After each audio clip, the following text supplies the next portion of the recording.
باز یک فیلم جدید در پرده سینمای تاجیک.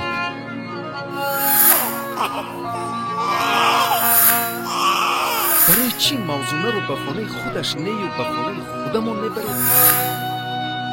اما صد افسوس که این گریه های پر از علم او را پدری سبک فکرش نه میدید نه میشد. خواستم که زنم پسر تولد کند، اما دختر شد.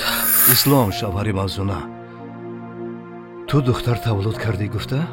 از کودک دست کشیده ایستاده است.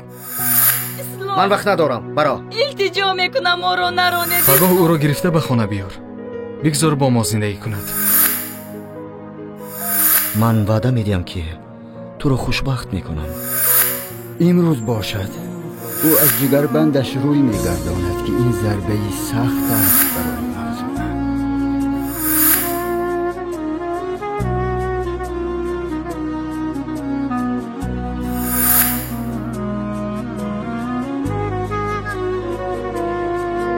شکرانه گناهی نداشت، اما او میخواست به جایی رود که آغوش گرمی پدر و مادر باشد.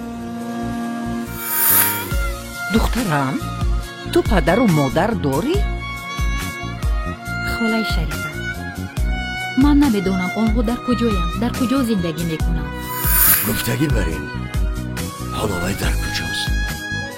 از وی یگان خبر داری؟ نه، از شکرانه یگان خبری نیست. به نظرم کمچخیل پریشان حال می نماید. شما باوری دارید که حالتان خوب است؟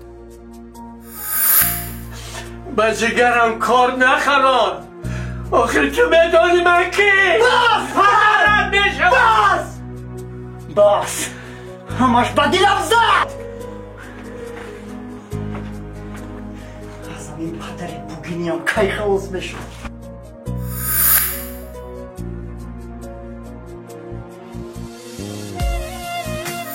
چه خیلی که پدر در خردی خود را طاقه و تنها میدید، در وقت پیرانسالی چنین زندگی متاسفانه به او نصیب کردید.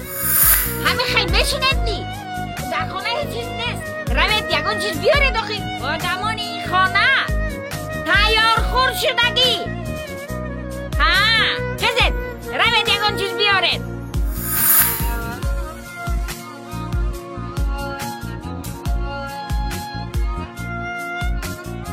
الوداع شکرانه جان، الوداع. این همه در فیلمی تازه ایجادی اشک.